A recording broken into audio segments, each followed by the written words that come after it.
여러분, 매일 사용하는 화장실 속 물건들이 우리 건강에 치명적인 영향을 미칠 수 있다는 사실 혹시 알고 계셨나요? 그냥 깨끗하게 보이는 변기, 샤워기, 샴푸통, 칫솔 등 이들 속에 숨어있는 세균이 여러분의 건강을 심각하게 위협하고 있을지도 모릅니다. 우리는 매일 무심코 사용하는 이 물건들을 통해 호흡기 감염, 피부 질환, 심지어 심각한 전신 질환에까지 노출될 수 있습니다. 자칫 지나칠 수 있는 작은 습관이 건강에 큰 영향을 미칠 수 있다는 사실 더 궁금하지 않으신가요? 이번 영상에서는 화장실 속에서 우리가 간과했던 물건들이 얼마나 큰 위험을 안고 있는지, 그리고 이를 예방하기 위한 실질적인 방법들을 하나씩 알려드리겠습니다. 영상을 시청하기 전에 구독과 좋아요, 알림 설정을 하시면 이와 같은 건강 정보를 놓치지 않고 받아보실 수 있습니다. 화장실 하루에도 여러 번 들락거리는 일상의 공간이지만 이곳이 세균의 온상이 되어 우리 몸을 위협할 수 있다는 사실은 잘 알려져 있지 않습니다. 특히 변기부터 샤워기, 칫솔, 심지어 샴푸통까지 매일 사용하는 것들이 우리 건강에 어떤 영향을 미치는지 생각해 보신 적 있나요?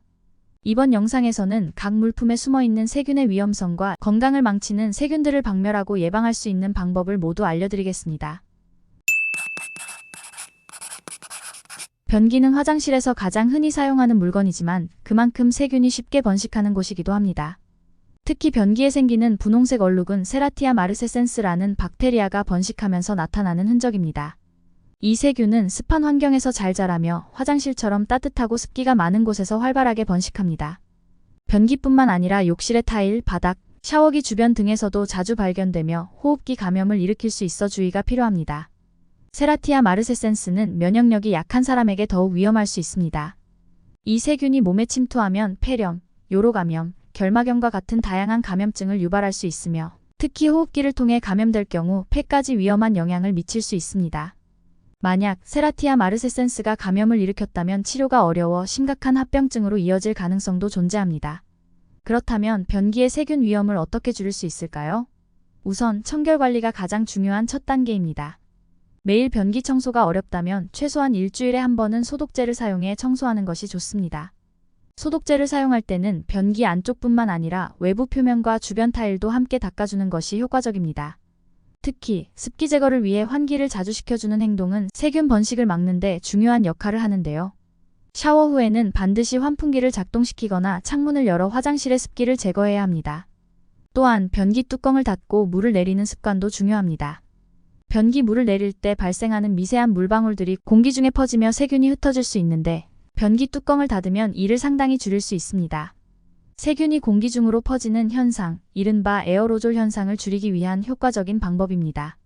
추가로 정기적으로 화장실 전체를 소독하는 것도 좋은 방법입니다.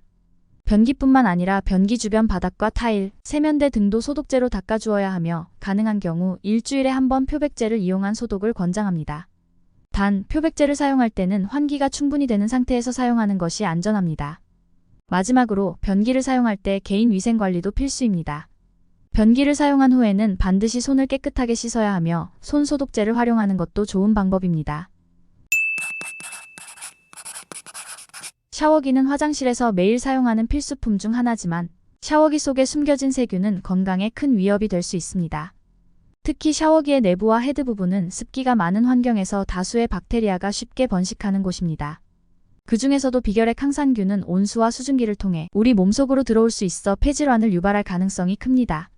비결액 항산균에 감염되면 대표적인 증상으로 기침, 가래, 피가 섞인 객혈 등이 나타날 수 있습니다.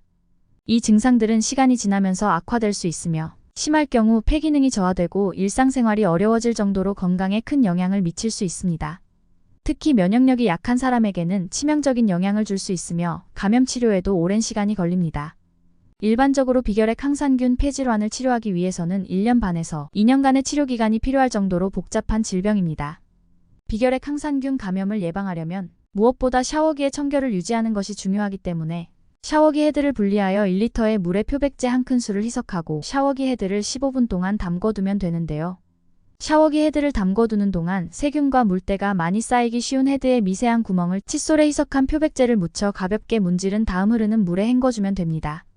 이렇게 세척한 샤워기를 바로 사용하는 것이 아니라 헤드가 완전히 마를 수 있도록 환기가 잘 되는 곳에서 건조한 후에 사용하는 것이 안전합니다. 또한 샤워기 헤드의 교체도 고려해 볼 만합니다. 전문가들은 샤워기 헤드를 6개월에서 1년에 한 번씩 교체할 것을 권장하고 있으며 이렇게 하면 내부에 쌓인 세균을 최소화할 수 있습니다. 샤워기의 물 온도도 중요한데 비결액 항산균은 고온의 물에서도 잘 번식하기 때문에 샤워기를 사용하지 않을 때에는 물이 남아있지 않도록 물기를 빼주는 것이 좋습니다. 또한 뜨거운 물을 먼저 틀어 수증기가 많이 발생하지 않도록 주의하는 것이 좋습니다. 샤워기의 청결 유지는 화장실 전체의 위생 상태와도 연결되므로 습기를 줄이는 환기 역시 필수적입니다. 더불어 샤워기를 소독제로 세척하는 방법도 효과적입니다. 표백제를 희석해 샤워기 내부를 세척하는 방법도 있지만 사용 시 환기를 충분히 시키고 손과 눈에 닿지 않도록 주의해야 합니다. 표백제가 번거롭다면 전용 소독제를 활용해 쉽게 소독할 수도 있습니다. 결국 샤워기 청결 관리의 작은 습관이 장기적인 건강을 지키는 데 큰 도움이 될 수 있습니다. 샴푸는 머리 세정에 필수적인 제품이지만 사용 후 샴푸통을 제대로 관리하지 않으면 위험한 세균이 번식할 수 있습니다. 특히 많은 사람들이 샴푸가 다 떨어졌을 때 물을 채워 사용하는 경우가 있는데 이는 세균 번식을 더욱 촉진할 수 있습니다. 그 중에서도 화장실에서 자주 발견되는 녹농균은 습하고 따뜻한 환경에서 쉽게 자라며 감염되었을 때 건강에 심각한 위험을 초래할 수 있는 세균입니다. 녹농균에 감염되면 피부나 호흡기에 여러 가지 증상이 나타날 수 있는데 피부에 닿을 경우 모낭염이나 지루성 피부염 같은 피부 질환을 유발할 수 있으며 녹농균이 호흡기를 통해 침투할 경우 폐렴, 발열, 오한, 두통 등 다양한 증상이 발생할 수 있는데 이를 예방하기 위해 가장 중요한 것은 샴푸통을 물로 희석하지 않는 것입니다. 샴푸에 물을 섞어 사용하면 세균 번식이 용이해지고 제품의 유효 성분이 희석되어 세정력도 떨어지게 됩니다. 따라서 샴푸가 다 떨어지면 물을 섞어 사용하지 말고 새 제품을 구입하는 것이 좋습니다. 또한 리필할 때 샴푸통을 깨끗이 씻고 말린 후 사용하는 것도 중요합니다. 이 과정에서 샴푸통을 햇볕에 말리면 세균 번식을 더욱 억제할 수 있습니다. 추가적으로 샴푸통은 욕실에 습기가 많은 곳에서 보관하는 경우가 많으므로 사용 후 물기가 남지 않도록 닦아주는 것이 좋습니다. 가급적 욕실 선반보다는 건조하고 통풍이 잘 되는 장소에 보관하는 것이 좋습니다. 녹농균과 같은 세균은 습한 환경에서 잘 번식하므로 이를 방지하기 위해 욕실의 환기와 습도 관리가 필수적이며 샴푸와 같은 화장실 용품은 정기적으로 교체하는 것이 좋습니다. 칫솔의 세균 오염과 건강 위험성. 칫솔은 매일 사용하는 개인 위생 도구이지만 많은 사람들이 칫솔의 세균 오염에 대해 간과하는 경우가 많습니다. 칫솔은 물기가 있는 상태로 화장실에 보관되는 경우가 많아 세균이 번식하기 좋은 환경입니다. 특히 칫솔은 변기와 가까이 두는 경우가 많기 때문에 변기에서 발생하는 에어로졸 입자에 쉽게 오염될 수 있습니다. 연구에 따르면 칫솔 하나에는 약 700종의 세균이 서식하며 칫솔모 1제곱밀리미터당 수백만 마리의 세균이 발견될 수 있습니다. 세균이 오염된 칫솔을 사용하면 입안의 건강에 해로울 수 있으며 이 세균들이 입으로 들어가면 치아와 잇몸 건강에 문제를 일으킬 뿐 아니라 혈류를 따라 이동하면서 심장병, 치매, 류마티스 관절염과 같은 다양한 질병을 유발할 수 있습니다. 이를 예방하기 위해 가장 중요한 것은 칫솔을 깨끗하게 관리하는 습관입니다. 칫솔은 사용 후 물로 충분히 헹구고 가능하면 물기를 제거한 후 보관해야 합니다. 또한 햇볕이 잘 드는 곳이나 통풍이 잘 되는 곳에 보관한다면 세균 번식을 줄일 수 있습니다. 그 외에도 칫솔을 관리하는 방법으로는 전용 살균기를 사용하거나 칫솔을 정기적으로 교체하는 것도 중요한데요. 전문가들은 3개월에 한 번씩 새 칫솔로 교체할 것을 권장하고 있습니다. 또한 가족 구성원 간에 칫솔이 닿지 않도록 따로 보관하는 것이 세균 감염을 예방하는 데 효과적이며 칫솔을 변기와 멀리 두거나 사용 후 뚜껑을 닫아 보관하는 것이 세균 오염을 줄이는 데 도움이 됩니다.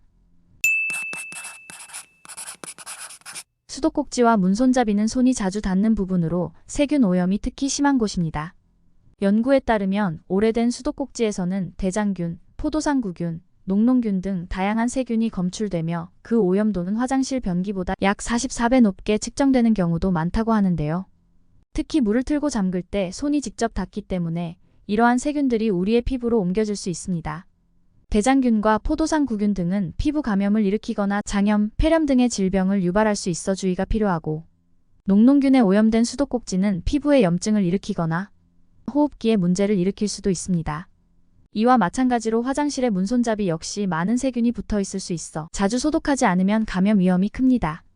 이러한 오염을 방지하기 위해 수도꼭지와 문손잡이를 정기적으로 청소하는 것이 중요하며 물때와 세균이 잘 번식하는 수도꼭지 주변은 표백제를 희석한 물이나 소독제를 이용해 자주 닦아주는 것이 좋은데요. 세균 번식을 효과적으로 막는 방법은 수도꼭지 자체뿐만 아니라 물이 지나가는 부분도 함께 청소하는 것이 세균 번식을 줄이는 데 효과적입니다. 문손잡이는 특히 사용 빈도가 높기 때문에 알코올 소독제로 자주 닦아주는 것이 좋습니다. 마지막으로 오래된 수도꼭지나 문손잡이는 시간이 지나면 세균 오염이 더 심해질 수 있으므로 일정 기간 사용 후 교체하는 것도 고려해 볼 수 있습니다. 오늘 준비한 영상은 여기까지인데요. 오늘 알아본 화장실 속 세균과 질병 위험성 생각보다 심각하지 않나요? 변기, 샤워기, 샴푸통, 칫솔, 수도꼭지, 문손잡이까지 철저히 관리하여 건강을 지키세요. 오늘 영상이 유익하셨다면 구독과 좋아요, 알림 설정과 공유 부탁드리며 앞으로도 건강한 정보로 찾아뵙겠습니다.